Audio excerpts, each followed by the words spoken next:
Buenos días amigos, aquí Radio Libertad Constituyente, les habla Juan José Charro y hoy es día 15 de julio de 2017.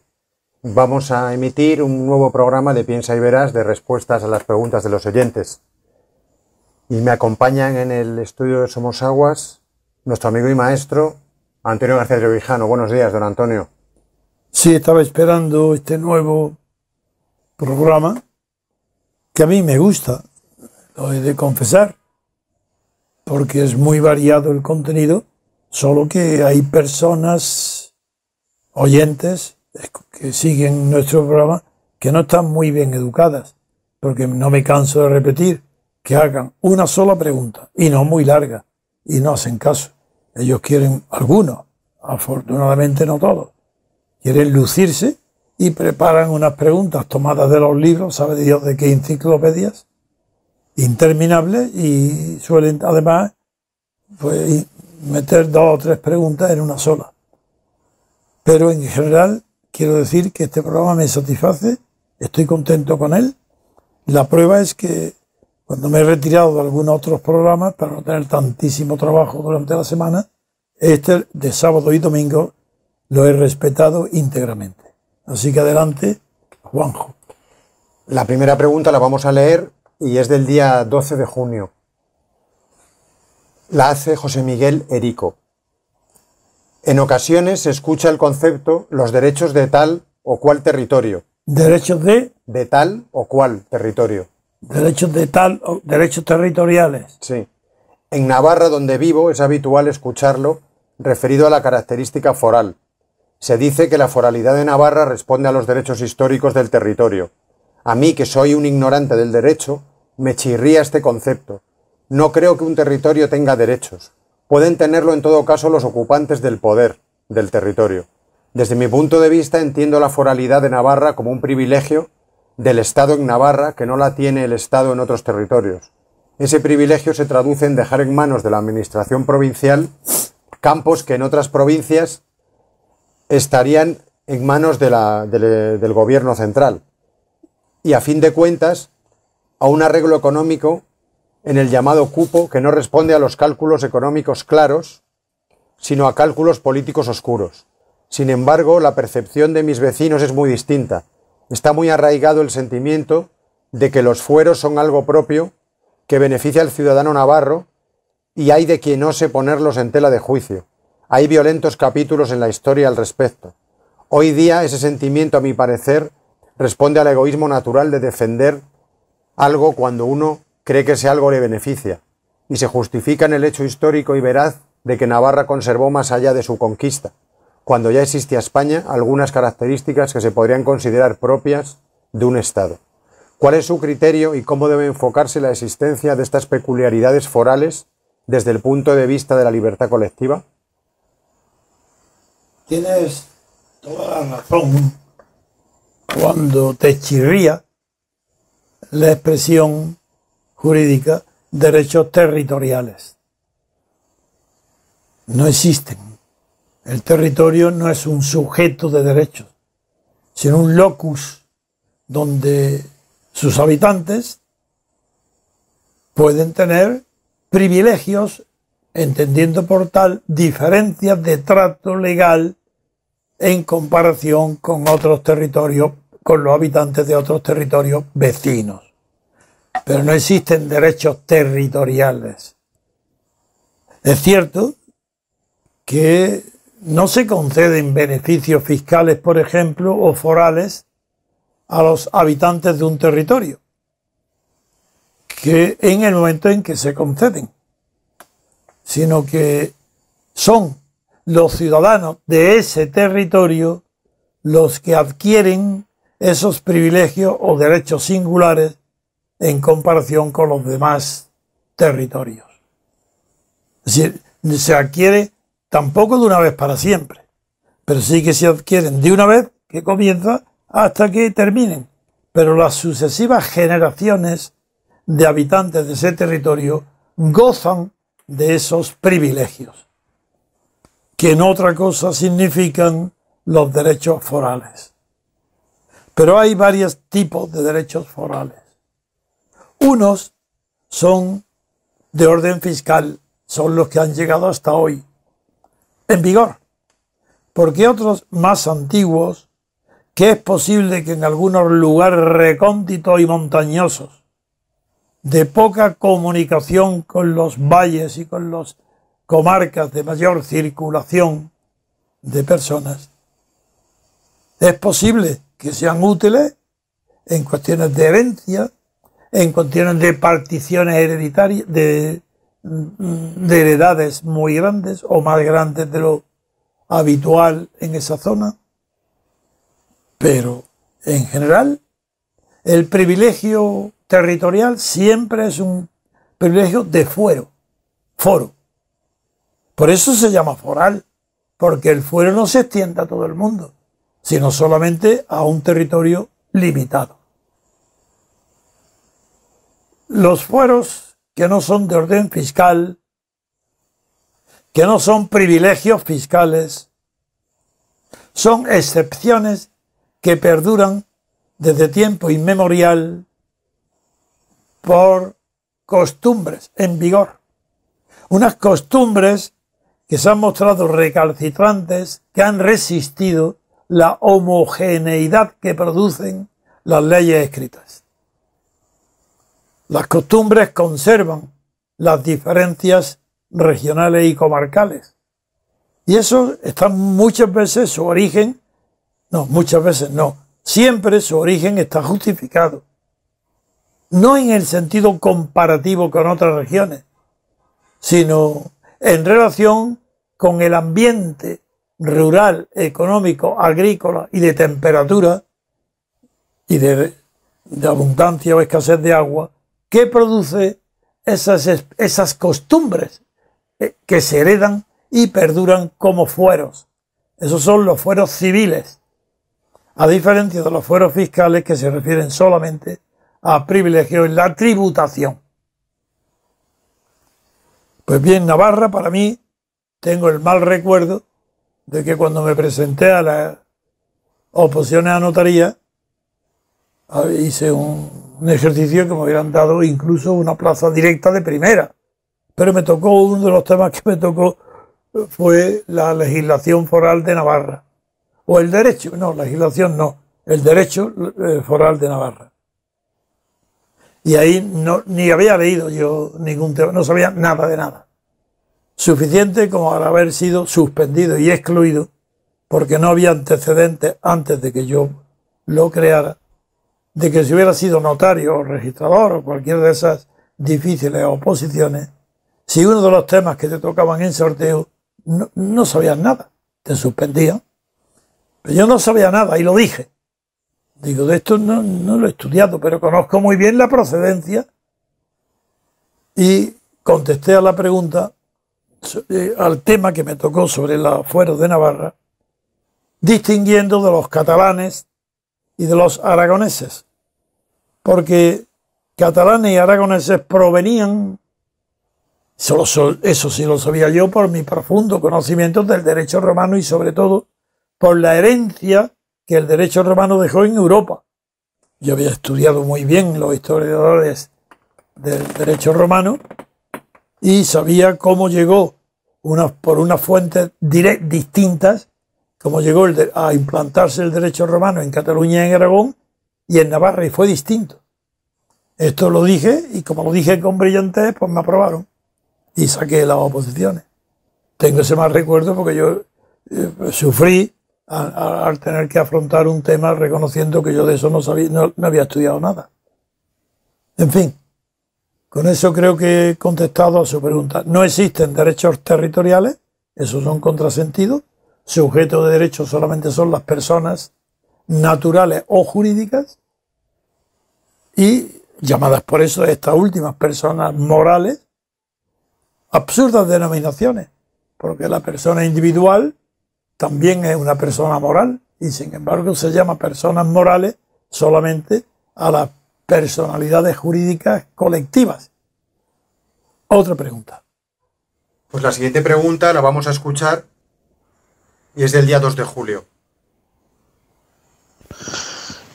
Hola, buenos días. Mi pregunta es para don Antonio. Me llamo Ángel, llamo desde La Coruña y soy simpatizante del MCRC. Quería preguntarle acerca de su amistad con don Luis Valls Taberner. Yo trabajé durante unos cuantos años en el Banco Popular y era un hombre que yo admiraba bastante su filosofía. Teníamos una serie de normas internas que me parecían muy buenas para el trabajo. Me daba la impresión de que era no sé, un banco muy seguro. Y bueno, yo me marché ya hace unos años, pero no me esperaba la hecatombe esta en la que ha caído. ¿Qué nos puede decir usted acerca de este hombre, de su inteligencia, esto de que era una inteligencia florentina, que era una persona, no sé, tan inteligente que nombraba ministros en las sombras? Simplemente que me hablara un poco de don Luis Valls, que bueno, que me alegro de que esté muerto, porque si estuviera vivo y estuviera viendo esta hecatombe, no sé, se volvería a morir. Simplemente eso. Muchas gracias, don Antonio, y ánimo con el movimiento. Querido Ángel, con mucho gusto, porque yo tengo un buen recuerdo de Luis Valls Taberner. Era hijo de un historiador serio. Él vino a Madrid con un puesto modesto de funcionario en el Consejo de Investigaciones Científicas y un sueldo que no llegaba a 3.000 pesetas mensuales.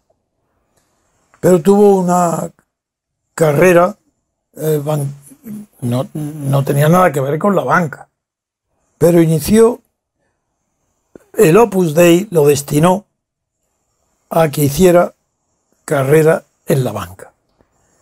Y él tuvo un contacto que resultó ser prodigioso. Juan Antonio Bravo y Díaz Cañedo.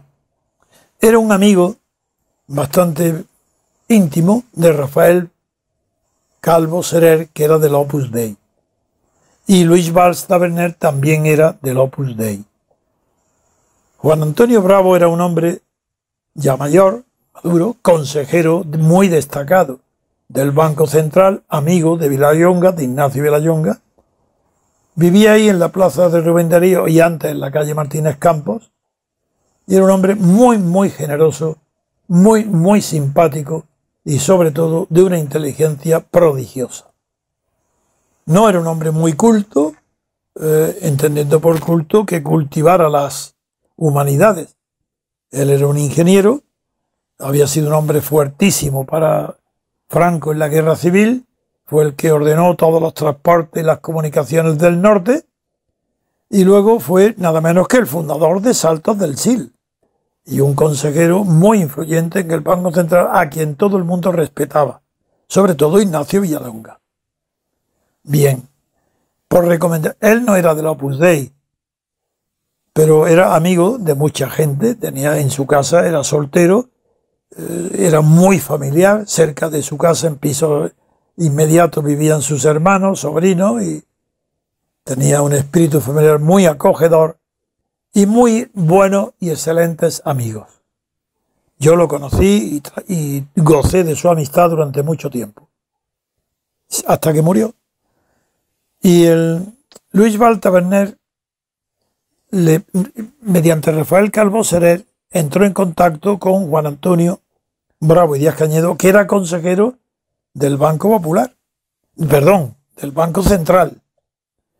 Y el Opus Dei había iniciado una pequeña inversión como accionista del Banco Popular y destinó a Luis Valls Taberner como el hombre que se hiciera con el control de ese banco. Y empezó cultivando la amistad, el favor de Juan Antonio Bravo y Díaz Cañedo, que era de Asturias, de Gudilleros.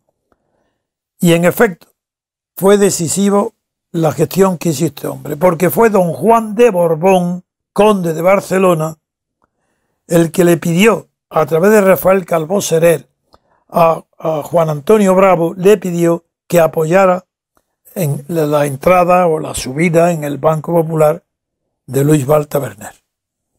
Así lo hizo.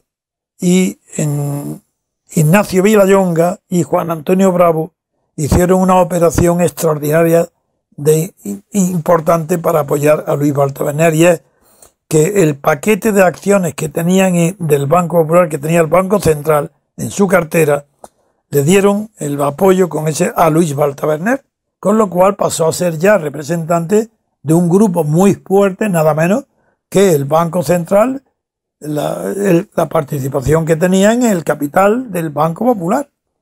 Luego, unas familias también del Opus Dei habían invertido en el Banco Popular y eso con mucha facilidad llegó a ser vicepresidente, gracias a estas amistades. Bien, yo lo conocí muy pronto, recién entrado en el Banco Popular. Yo conocí antes a Juan Antonio Bravo y Díaz Cañedo y a Ignacio Villalonga, los conocí antes que a Luis Baltaberner. Y cuando conocí a Luis Baltaberner hice amistad con él rápido porque era un hombre muy simpático. Hablaba muy poco. Era un hombre silencioso, pero muy afectuoso. Trataba muy bien a los amigos. Bueno, tanta amistad que yo, recién casado, me compro un piso en la Plaza de Cristo Rey, nada, no tenía dinero más que para pagar la entrada, no tenía muebles. Y Luis Baltaberner, pues lo primero que hizo fue llamarme, yo, oye, porque quiero ver tu casa. Yo digo, es que no hay muebles, no importa. Y vino a sentarse en una caja vacía de naranjas para estar charlando en mi casa sentado. Bien, características, ese fue lo que provocó la ascensión fulminante de Luis Baltaberner y luego su pertenencia al Opus Dei. Esas dos condiciones fueron fulgurantes, fueron las que empujaron de verdad, el verdadero trampolín. Ahora, persona. Luis Baltaberner era una persona correcta, muy bien educado y hablaba poquísimo, pero exageradamente poco, anormalmente poco. No expresaban, no hablaba. Y le preguntabas algo, bueno, yo a mí me daba igual porque tenía confianza con él, pero incluso, y me reía con él, le preguntaba a alguien algo, lo miraba muy serio, muy sonriente, se sonreía y no le contestaba.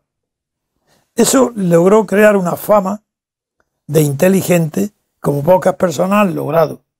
Y a fuerza de no responder nunca y no hablar nunca, adquirió la fama de inteligente por sus gestos. Así los amigos que hablaban ya de él cuando ya era vicepresidente y luego no digamos cuando era presidente, hablaban con él, decían algo y como él no respondía, después a solas decían, pero ¿has visto qué mirada? ¿Cómo ha levantado la ceja? Eso quiere decir tal y cual cosa. Así que adquirió por su forma de ser y su propia voluntad, adquirió una fama de inteligente casi mitológica. Pero yo lo conocía muy bien, pero muy bien. Y sé que los factores decisivos de su ascenso fueron los que he dicho primero y luego los Opus Dei. Pero hay algo muy feo en su vida. Y por mucha amistad, cuando murió yo seguía siendo amigo. Pero por muy amigo que sea, yo no puedo faltar jamás a la verdad. Y la verdad triste es la siguiente. Él debe su carrera al conde de Barcelona. Fue don Juan de Borbón que lo aupó, recomendándolo a Ignacio Villalonga, a Juan Antonio Bravo y apoyándolo continuamente.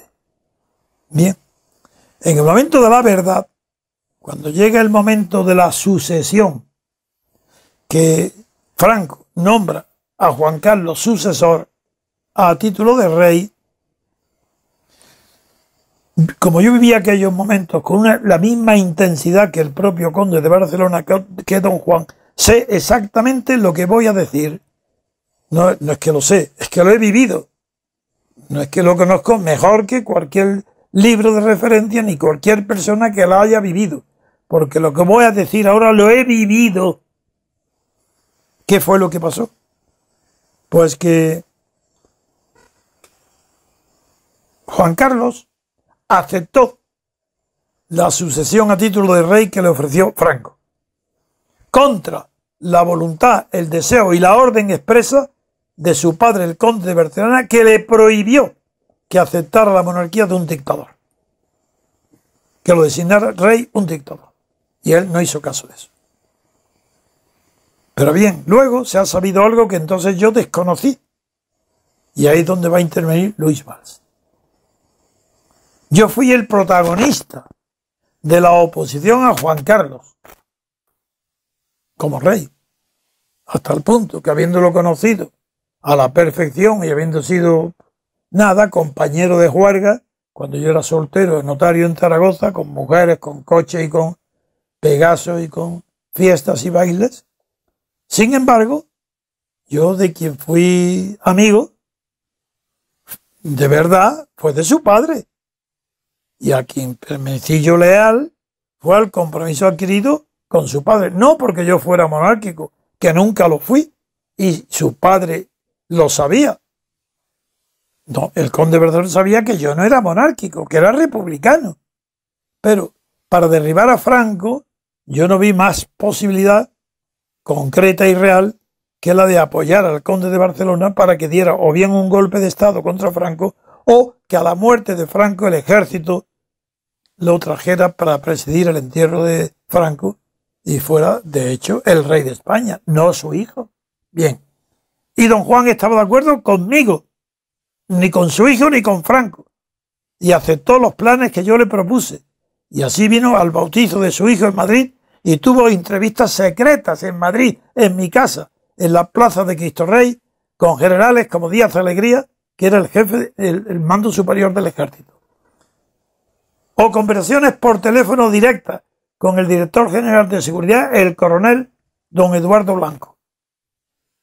Sí, el conde de Barcelona, preparando cómo se procedería a la muerte de Franco, contra su hijo, que ya estaba designado y él había aceptado ser rey después de Franco. Pues bien, voy a contar la felonía que hizo Luis Valls Taberner, que debía toda su carrera al conde de Barcelona. Pues bien, cuando Franco antes del 16 de julio, en el año 69, cuando Franco se sabía que iba a nombrar antes de ese día, que iba a nombrar heredero a título de rey, sucesor a título de rey, a Juan Carlos, don Pedro Sanz Rodríguez, que era muy astuto, muy sinvergüenza y muy listo, muy culto en mística y un cínico en la política, pidió la ayuda a Luis Valls Taberner desde Estoril para que Luis Valls Taberner le consiguiera a Pedro Sanz Rodríguez, que fue el primer ministro de Franco de Educación y que se retiró luego a Estoril porque era monárquico y enemigo de Franco, pues le pidió Pedro Sanz Rodríguez a Luis Valls Taberner que consiguiera que Pedro Sanz Rodríguez entrara con permiso de Franco en España, que se entrevistara aquí dentro de España ya con el príncipe Juan Carlos y que le convenciera, no hacía falta mucho esfuerzo para lo último, de que si Franco le ofrecía el título de rey como sucesor, que lo aceptara, que él, don Pedro Sanz Rodríguez, ya se ocuparía de resolver el problema con su padre, el conde de Barcelona. Y Luis Valls se prestó a esa operación. Hasta tal punto fue dramática y ridícula la actuación que la situación de Juan Carlos, ya sabéis que se anunció públicamente el 18 de julio del 79. Pero bien, unos días antes, yo de esto no sabía nada. Lo que había preparado y había realizado Luis Valls Taberner, yo no lo conocía. Pero un día me llama, creo que el 15 o el 14, o el 13, sí, unos pocos días antes del nombramiento de Juan Carlos como sucesor, me llama Luis Valls Taberner a mi casa y me dice que invite, que quiere tener que él está harto de estar nombrando ministros a sus compañeros del Opus Dei, pues todos a Espinosa, a Faustino García Moncó, López Bravo, a Vicente Mortes, a la lista interminable. Yo los conocía todos y sabía cómo se procedía. Y me dice Luis Valls, yo estoy harto y quiero ser ministro de Hacienda. Yo me reí porque sabía que él no buscaba esa. Le digo, ay, ¿por qué? ¿Y por qué me llama a mí? Y me dice, porque tú eres el único que lo puedes conseguir. ¿Pero cómo? Como dice, porque tienes un prestigio tú enorme en la Dirección General de Seguridad, don Eduardo Blanco. Y el ministro, don Camilo, pues tiene una opinión muy buena de ti, yo lo sé, y quiero que invites en tu casa a comer a don Camilo, ministro de la Gobernación, su señora, doña Ramona, y a mí. Y ahí propones que me nombren ministro de Hacienda. Me hizo tanta gracia y tan raro que yo me divertía. Si yo era Pimpinela Escarlata, estaba yo por los bancos y con los ministros por la mañana, y por las noches estaba con comisiones obreras preparando pues la revolución contra la monarquía y contra Franco, pero siempre con lealtad a las personas a las que yo le prometía algo. Bien, viene Luis Valls, se celebra la comida y yo me olvidé por completo. A mí que me importaba que fuera Luis Valls, era amigo mío además, me daba lo mismo lo que pensara. Yo no hablaba de eso. Y nada más que ver en mi casa, en Cristo Rey, al ministro de la Gobernación, el célebre don Camulo, como le decían, don Camilo y su señora, y lo primero que se me ocurre es, ¿qué hago yo para impedir que nombre Franco sucesor a Juan Carlos? Que era el tema fundamental para mí y para España. Entonces le digo yo a don Camilo, en mi casa, digo, bueno, para usted Franco es la figura más importante de la historia, y me dice, como Dios. Y sus compañeros todos piensan igual, dice igual. Y digo, entonces, ¿cómo habéis consentido los militares que Franco pueda designar sucesor? Porque se sabía ya que uno de esos días iba a ser anunciada la sucesión. ¿Pero cómo? ¿Y si es un fracaso? ¿Y si Juan Carlos fracasa? ¿Y si lo traiciona? ¿Y se hace otros acuerdos distintos? Pero eso, ¿cómo lo habéis consentido? Bueno, y de repente no llevaba yo exponiendo la idea ni 10 minutos, coge la servilleta, se levanta de la silla, pone la servilleta en la mesa y dice, amigos, y a su señora Ramona, me voy ahora mismo al Pardo. El señor Trevijano me ha convencido. Es un error no haberle dicho a Franco que no nombre sucesor a nadie, que no pueda asumir las consecuencias del error de que haga otro, que no. Bien, y os pido, y dirigiéndose a mí, como anfitrión de la comida, le pido que no se levanten, que sigan comiendo, que yo tardaré poco, estoy aquí muy cerca del Pardo, voy al Pardo a tratar de impedir que haga el nombramiento porque sé que está muy avanzado. Bueno, y se fue, digo, esperarme, me espera y esperamos más de media hora. Estar cerca, claro, del Pardo, bastante más, 3/4 de hora, 1 hora. Y cuando llega, dice, he llegado tarde. Ya está nombrado. Me sirvió para que tan pronto como nos despedimos, llamar a don Juan contándole esta historia. Yo no sabía lo de Luis Valls Taberner. Le dije, ya está nombrado y se anunciará el 18 de julio. Pero yo ya se lo comuniqué a don Juan el día de la Virgen del Carmen, el 15 o el 16. Bien, eso es lo que quería contar de Luis Valls Taberner. 1. Su inteligencia mitológica cultivada con su silencio. Era un hombre listo, no quiero decir que fuera tonto y que solamente callado tuvo tanta fama. No, era listo y hábil. El Opus Dei le dio los principios, fue apoyado por el Opus, dinero del Opus, y desde luego del Banco Popular salieron la cantidad de millones que construyeron en Roma pues todas las edificaciones del Opus. Y luego, ya sabéis, lo que es inicuo es como Luis Valls Taberner tuvo el coraje de deber su carrera a la influencia del conde de Barcelona en la banca española y luego traicionarlo de esa manera con su hijo. Eso es lo que quiero contar porque mi conciencia me impide no decir cuestiones de interés público que interesan a todos los historiadores y que no sepan que fue Luis Valls el que preparó. Figuraros cómo estaría por dentro cuando en mi casa ve que se despide Camilo diciendo que va a convencer a Franco. Se despide, no. Sí, sale de mi casa para el Pardo para convencer a Franco que no nombre a Juan Carlos. Bien, eso es todo. Gracias por la paciencia de escuchar con tanto pormenor algo que he vivido y que por eso está fresco y grabado a fuego en mi memoria. Vamos a hacer una pausa y volvemos en unos instantes.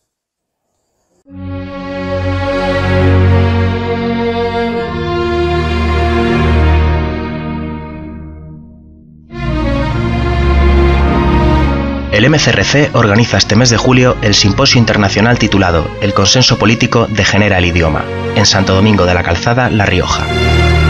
Del 21 al 23 de julio de 2017 se reunirán algunos de los colaboradores e intelectuales más cercanos al MCRC. Martín Miguel Rubio Esteban, José Sánchez Tortosa, Alberto Franceschi, Alberto Vuela Lamas, Alberto Iturralde, Pedro Gallego, Roberto Centeno, Gustavo Pareja, Marcos Peña, Gabriel Albiac y Dalmacio Negro, entre otros por confirmar, presentarán una serie de ponencias que desarrollarán el tema central del simposio y rendirán digno homenaje a la trayectoria de Antonio García Trevijano.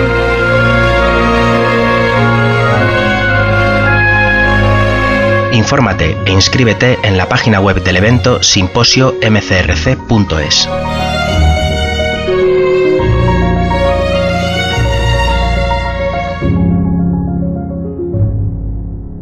Ya estamos aquí de nuevo, amigos. La siguiente pregunta la vamos a leer. Es del día 13 de junio y la hace Eloy Juliá. Buenos días y buenos días para todos los repúblicos. Mi nombre es Eloy Juliá, tengo 23 años, vivo al lado de Barcelona y soy parte del precariado.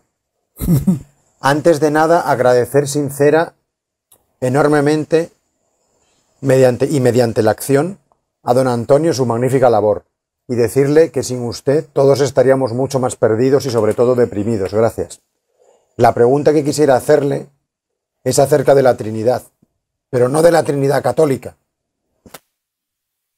sino de la Trinidad como supuesto principio ordenador del mundo. No el mundo en cuanto a planeta o a lo físico, sino al cosmos, al orden. Yo pienso en ello en cuanto a los términos negativo, neutro y positivo, hipótesis, tesis y conclusión. Mente, materia y espíritu, judicial, ejecutivo y legislativo, su lema, lealtad, moral y libertad. O porque la existencia de uno mismo no es posible sin la de sus dos progenitores. Me gustaría conocer qué piensa usted acerca de ello y la repercusión que piensa que haya podido tener la idea de la Trinidad presente en la religión católica a la sociedad occidental o mediterránea. ¿O piensa que es todo superstición? Muchas gracias, un saludo y ánimo para todos. No es solo superstición, hay algo, pero no es eso. Todas las civilizaciones, no solo la católica, siempre han tenido presente el poder mágico, ritual o mitológico de la Trinidad, del trío. Por ejemplo, el dios la trifaz, el trifásico, está en los egipcios. En la religión egipcia están los tres caras de Dios, que luego la va a reproducir nada menos que Tiziano. La idea de la Trinidad es una idea que subyuga a la humanidad para explicar el mundo como unidad y pluralidad. El uno, sí, el uno, claro, que también está en el ser de Parménides y en tantos presentes, como el binomio, también son fuerzas a las que se reducen casi todos los misterios de lo uno y lo múltiple. Pero parece que el equilibrio lo encuentra el espíritu humano, la mente humana, cuando cae en la necesidad de la tríada, de tener siempre la oposición entre tesis y antítesis y luego la síntesis, como tú acabas de nombrar. En la dialéctica hegeliana y en la consecuente desarrollo de la dialéctica material de Carlos Marx también está en juego siempre, de manera permanente, fuerzas de oposición en tres factores que se superan a través de la dualidad que crea un tercero y a su vez van creando indefinidamente. Sin embargo, para mí eso son asuntos mitológicos. Creo que las explicaciones físicas no tienen necesidad de mitología. Y toda explicación mitológica tiene necesidad de una confirmación física o cosmológica. Por eso no creo que el número 3 ni la Trinidad sea más omnicomprensivo que el 2 o que el 1. Cada uno explica una manifestación de los aspectos del mundo. Y cada uno de ellos puede estar representado por una corriente filosófica. Desde Parménides hasta Heidegger, por poner el último gran filósofo moderno. Por eso yo creo que, siendo un recurso maravilloso la tríada, el tener en la mente siempre el recurso a la tercera vía, sin embargo, sería absurdo que pensáramos en ella como una ley científica. Ejemplo, tercera vía. Porque como sabéis que yo enfoco todo hacia la política, que es lo que nos une y lo que nos interesa, pues voy a explicar por qué es un origen mitológico y un fracaso permanente la idea de la tercera vía. No hay en política tercera vía. Eso es mentira. Ahí sí que es comprobable por la historia. No hay ninguna tercera vía que haya triunfado jamás, nunca.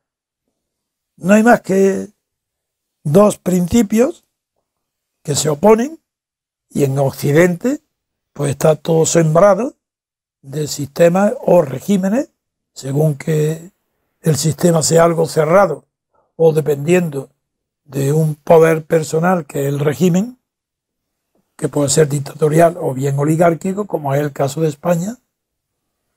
Pues ahí en esos sistemas siempre se sale con la tercera vía como solución. Las dos vías son las clásicas, que es la dictadura, el poder de uno, el monólogo, el monopolio, o el oligopolio, el poder de dos o de varios. Y la tercera vía se propone como una solución ideal, intermedia, que coge las ventajas de la ejecución forzada del poder de uno con la pluralidad del poder de dos. Pero todo eso es mentira. Aquí no hay más que tres formas puras y una multitud de formas combinadas de la política. Y en ningún lado está la tercera vía. Eso es mentira. Se suele confundir tercera vía con vía reformista. Pero es que la vía reformista está permanentemente en vigor en las dictaduras. Y no digamos en las oligarquías, como la actual monarquía española. Siempre se está de reforma, siempre hay reforma. No, si no se habla de otra cosa, ¿qué tercera vía? Cuando se habla, yo la primera vez que oí, aunque existía antes, pero yo la primera vez que oí la tercera vía fue en los años inmediatos al final de la Guerra Mundial. Años 48, 49, 50, y lo oí a un gran escritor americano, Walter Lippmann, que era liberal, y habló de las terceras vías, pero estaban buscando siempre entre comunismo y capitalismo. Claro, dice tercera vía, y como se dice derecha e izquierda, tercera vía, y si dice arriba y abajo, tercera vía.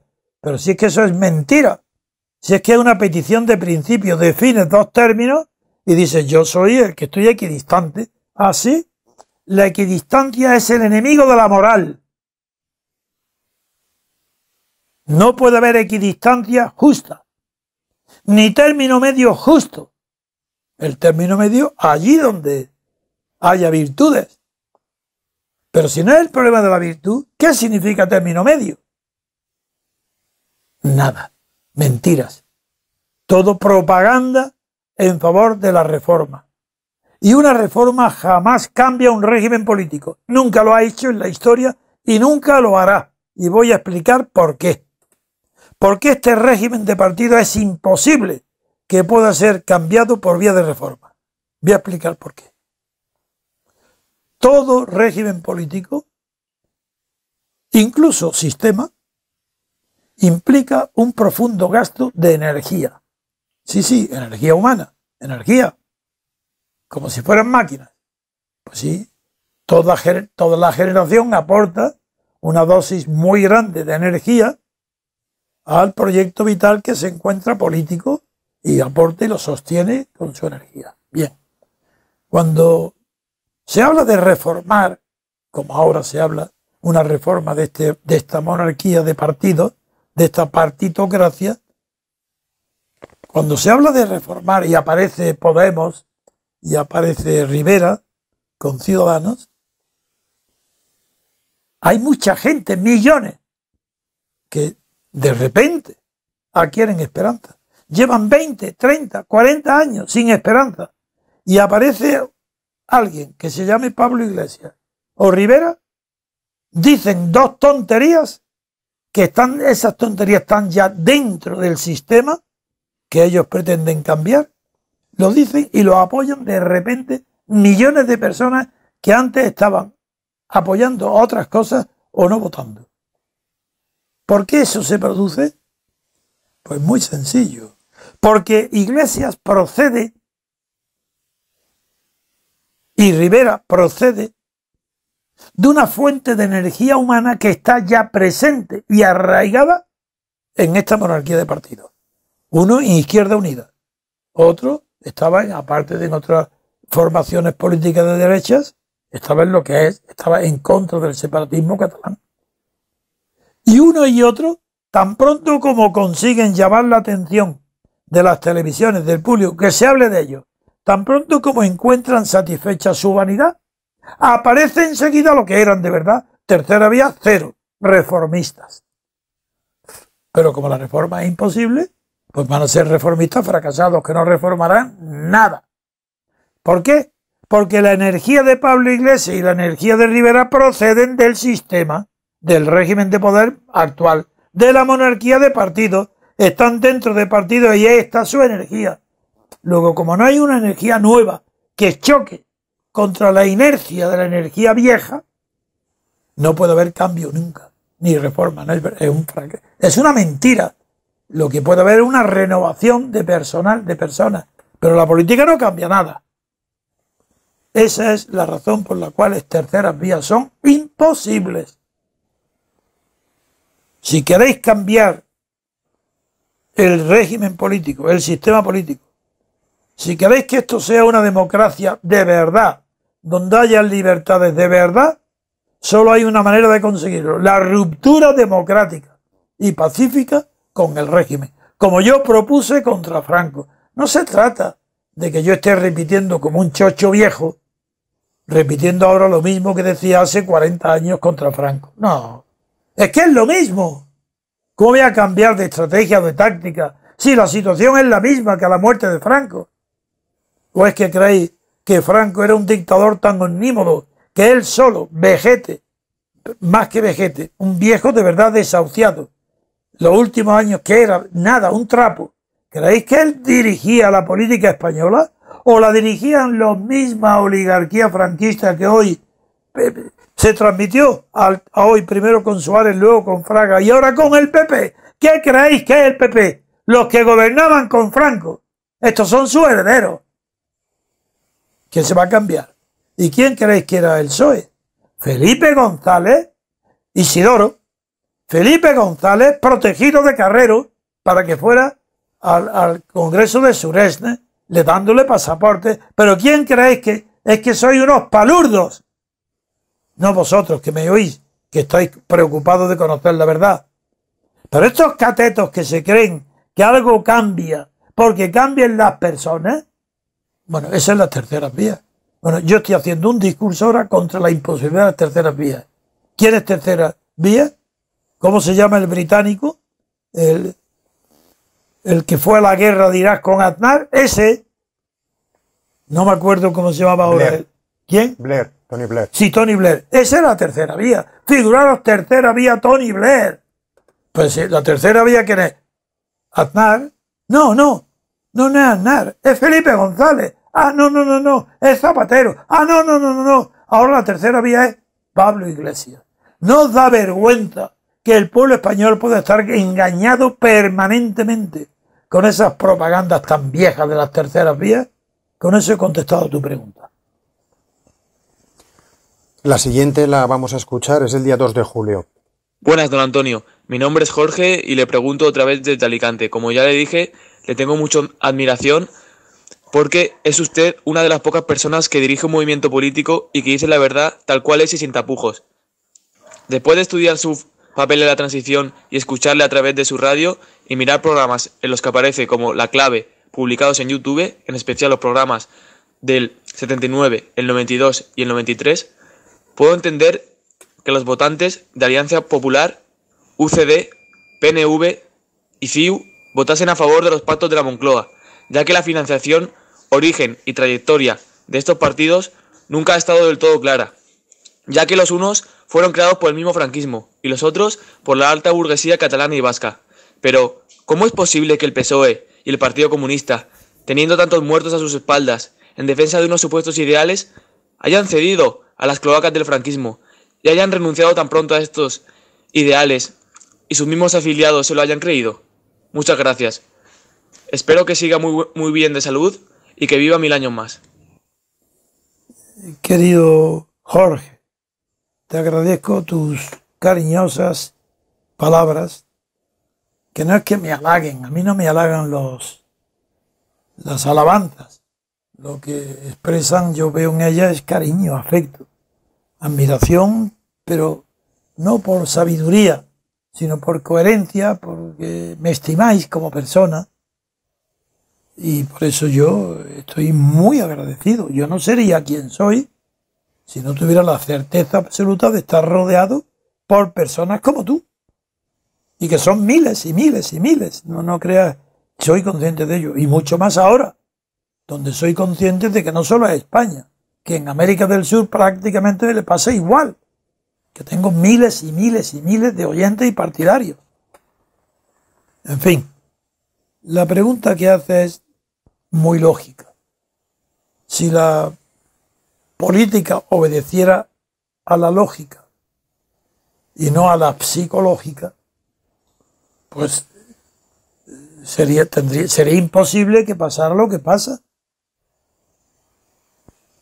Pero la política no está basada ni en la lógica ni en la realidad de los intereses contrapuestos. Está basada en la creencia, en la fe, como la religión, que se pone en determinadas doctrinas o personalidades, o simplemente personas que se hacen ver porque tienen medios de estar en la propaganda y que producen seguidores. Pero no hay en España, después de la guerra civil, como Franco siguió una política en España diametralmente opuesta a la que siguió Abraham Lincoln tras la victoria del norte contra el sur, pues no hubo posibilidad alguna de debate de ideas. Fue una explotación de la clase derrotada, de la sociedad derrotada por los vencedores durante el franquismo. Y eso ha continuado. Lo triste, pero real, es que la continuación de la derrota de las clases deprimidas, es decir, de la clase obrera, de las clases pobres, la continuación de su derrota continúa con Felipe González a la cabeza, porque Felipe González en quien se apoya son en los Carlos Slim del mundo, desde antes de llegar a la Moncloa. Yo lo conocí personalmente y me di cuenta de la catadura de ese personaje funesto. Son personas que bajo Franco se llama Isidoro, y la policía de Franco tiene la orden de que toda manifestación bajo Franco, bajo el franquismo, donde esté Isidoro, cuidado, no detenerlo. Es una vaca sagrada. ¿Ese por qué? Porque pertenece a la socialdemocracia. ¿Cuál? La alemana. ¿Y qué tiene que ver Franco con ella? Pues que la Alemania de la posguerra está protegida directamente por Estados Unidos y sirve a la Alianza Atlántica y a la OTAN. Por eso el contrasentido mayor que produjo Felipe González fue cuando dijo ante la OTAN el referéndum de entrada no. Figuraron. Un hombre que está puesto ahí en Surene por la OTAN, por Estados Unidos, por la socialdemocracia alemana, y que tiene la cara dura, el cinismo de decirle a los españoles en la OTAN de entrada no. Cuando sabía de antemano es que no tenía ni siquiera una posibilidad entre 1 millón de elegir algo distinto del sí, señor, a la OTAN. Pues esto es la política. ¿Qué creéis? Que la política es nada más que una lucha entre buenos y malos, no. Es una lucha entre malos permanentes, constituidos en partidos políticos. Todo partido político estatal es una cueva de mentiras y de latrocinio. Sí, Alí Baba y los 40 ladrones, eso es un cuento maravilloso para aplicarlo a todo partido estatal. Todo partido estatal es un engaño a la población. Es una creación al servicio de las oligarquías tradicionales, no de las nuevas. Es verdad que por esto introduce la noción nueva de la circulación de las élites. Pero la circulación de las élites a principios del siglo XX, a finales del XIX, implicaba circulación de clases o sectores de clases distintos donde cada uno tiene su élite. Hoy no. Hoy no hay circulación de élites porque no hay élites.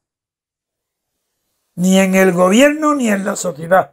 Por tanto, no hay posibilidad ninguna de circulación de las élites en el gobierno. El gobierno está lo peor de la sociedad. Lo peor. Esos son los que gobiernan. Por eso son los que roban, los que multiplican la deuda, los que le importa poco las generaciones actuales, los que no van más que al beneficio privado. Esa es la realidad. Por eso, cuando hablas de Cataluña y del País Vasco, pero sí que no hay diferencia. Pero si estamos viviendo de las clases enriquecidas por el franquismo, o sus continuadores. Pero si lo de Pablo Iglesias es lo peor de todo. Podemos, ¿qué es lo que puede? Podemos ser monárquicos. Eso dicen los revolucionarios para salirse del Partido Comunista y fundar Podemos. Podemos ser monárquicos. Podemos ser partidarios de Leticia o de Felipe y gobernar en nombre de la revolución. Pero bajo el reinado de Felipe. Eso es Iglesias. Una caradura total y absoluta. Un ignorante que no sabe ni qué era Kant. Cree que Kant era un gran abogado. O cree que Newton descubrió por azar la relatividad. Es una persona que confunde a Einstein con Carlos Marx. Porque uno es... ¿Quién es Carlos Marx?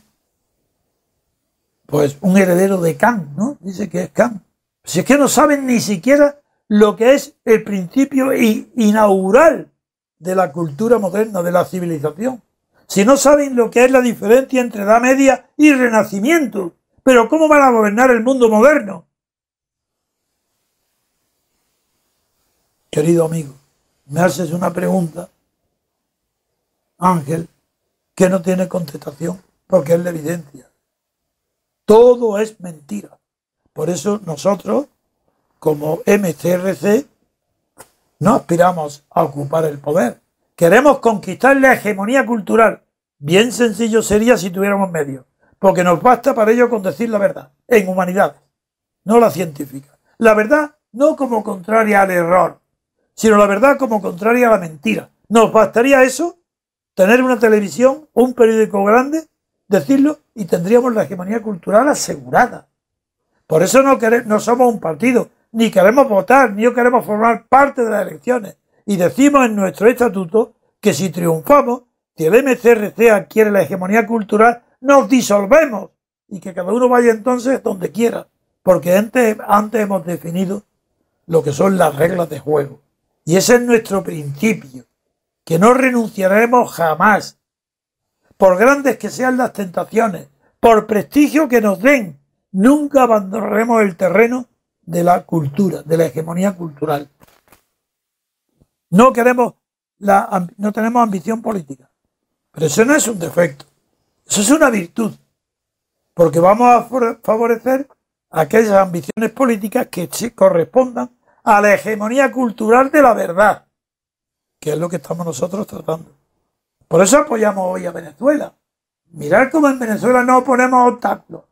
Estamos apoyando a Venezuela, la revolución cultural en Venezuela, una república constitucional en Venezuela, repúblicos y no republicanos en Venezuela. Y eso lo estamos apoyando ya.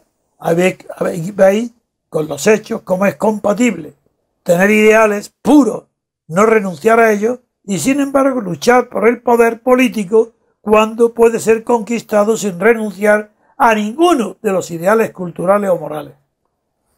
En fin, otra pregunta. La siguiente la voy a leer, es del día 14 de junio y la hace Fabián Moreno. Don Antonio, soy de Colombia, pero resido en los Estados Unidos. Soy abogado y escucho frecuentemente Radio Libertad Constituyente. Creo que su pensamiento es aplicable a la realidad política de Colombia y de Venezuela, lo mismo que a España, para tener verdaderas constituciones y no cartas otorgadas. Mi pregunta es sobre la intervención del Estado en la economía. Hay una tendencia ideológica que se ha impuesto en la mayoría de países, según la cual el Estado debe intervenir en la economía para evitar que los más ricos exploten injustamente a las clases media y pobre. Esa intervención tiene lugar mediante, por ejemplo, la regulación de los impuestos, las regulaciones del salario mínimo, la participación del Estado en la producción de bienes y servicios, etc. Por lo que he escuchado de usted y de Dalmacio Negro, cuando hablan sobre la diferencia entre Estado y Gobierno, creo que en una república donde haya libertad colectiva lo correcto sería afirmar que lo que debe haber es intervención del Gobierno en la economía, no del Estado. Digo esto porque el Estado es una especie de máquina burocrática que cumple funciones mecánicas y que por lo tanto no estaría sometido al control de los representantes de la nación, organizada en distritos electorales. El Gobierno, en contraste, sí debería estar sometido al control y contrapeso de la nación o de la sociedad civil a través de sus representantes. Entonces, cuando el Estado es el que interviene en la economía, tal intervención es permanente y rutinaria, y por lo tanto posiblemente desastrosa y abusiva. Pero si fuera el Gobierno el que interviniera, esa intervención sería planeada por el Gobierno, según las circunstancias, de un buen servicio público y controlada por los representantes. Me gustaría conocer su opinión sobre este asunto. Muchas gracias. Encantado. Eres colombiano, eres vecino de Venezuela. Yo estoy viviendo los asuntos de Venezuela como si fueran mis propios asuntos de España, y es fácil responder a la cuestión que tú has planteado. Parece difícil, pero difícil porque no hay ideas profundas difundidas en la opinión pública, es decir, en los medios, televisiones, prensa, que fabrican la opinión pública. Y yo voy a explicarlo muy sencillo, ya verás cómo lo entenderás enseguida. Desde luego, no habrá libertad nunca en ningún país que no separe radicalmente nación y Estado. Partamos de ahí. Entonces, nosotros, en tanto que movimiento político, queremos definir las reglas de juego, no la jugada. La jugada la dejamos para los sucesivos gobiernos, cada partido que tenga su jugada. Pero sería absurdo pretender concordia, no, esa es una palabra que no me gusta, paz interior, si no existiera unanimidad en las reglas de juego una vez establecidas, y sin unanimidad una enorme mayoría, que fuera indiscutible las reglas de juego. Por ejemplo, siempre pongo de ejemplo el ajedrez. Las reglas de juego sobre el ajedrez son indiscutibles. Quien lo discuta no puede jugar al ajedrez, pues que se retire, que tire el tablillo y haga otra cosa, que juegue al fútbol. Pero si quiere jugar al ajedrez, tiene que respetar las reglas de juego. Otra cosa es distinto a la jugada de cada jugador. Pero las reglas de juego que practica un campeón del mundo son las mismas que practica un niño de 5 años, que sabe mover las fichas bien. Lo que se diferencia es la jugada, la habilidad para que con unas mismas reglas una persona pueda ser campeón y el otro un neófito permanente. Bien, pues acabas tú mismo al plantear la pregunta de darte la respuesta. Intervención del Estado en la economía. ¿Pero qué es esto? Eso va a depender de qué va a depender. Eso es la jugada. Las reglas de juego, el único tema difícil y que aún yo no lo tengo mis dudas, uno solo hay, y es la moneda. Nada más. ¿Debe ser la moneda un asunto de Estado? En cuyo caso debe ser entrar dentro de las reglas de juego. ¿O debe ser la moneda un asunto de gobierno? En cuyo caso es la jugada. Cada gobierno, cada partido puede hacer lo que crea oportuno y la opinión pública lo apoye o sus votantes lo apoyen. Esa es la única duda que hay. En cambio, lo que tú has preguntado está clarísimo.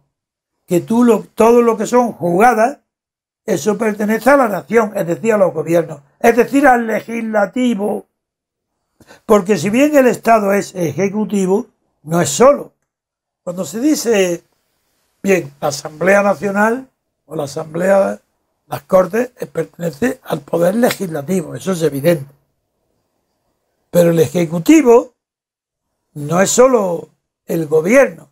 El gobierno forma parte mínima del Estado, con una gran trascendencia, pero mínima del Estado. El grueso del Estado no pertenece al gobierno, pertenece a lo que se llama administración pública, que tiene que ser independiente del gobierno, pero completamente. La administración pública no puede depender del gobierno porque es un asunto de Estado y no de gobierno. Eso, por tanto, está tan claro, pues igual de claro pasa con la intervención económica. Lo mismo. Pertenece, la moneda puede pertenecer, no estoy seguro, todavía, pero tendré que meditarlo más. Yo creo que podré vivir 100 años, 10 años más, para que pueda ver si resuelvo el tema de la moneda. No lo sé. Pero ojalá tenga yo temas por resolver y no me muera hasta que no lo resuelva. En fin, creo que me has comprendido. Te felicito por la claridad de tu pregunta y se responde muy bien en Colombia y en Venezuela, que estoy de acuerdo contigo, que se ven las cosas con más facilidad y claridad que en la propia España. Gracias por tu pregunta y hasta muy pronto. En realidad, hasta mañana, que continuaré este programa, pues el de hoy creo que hemos agotado ya, no mi paciencia, pero sí mi tiempo. Sí, hemos acabado el programa y nos despedimos hasta mañana. Un abrazo, amigos.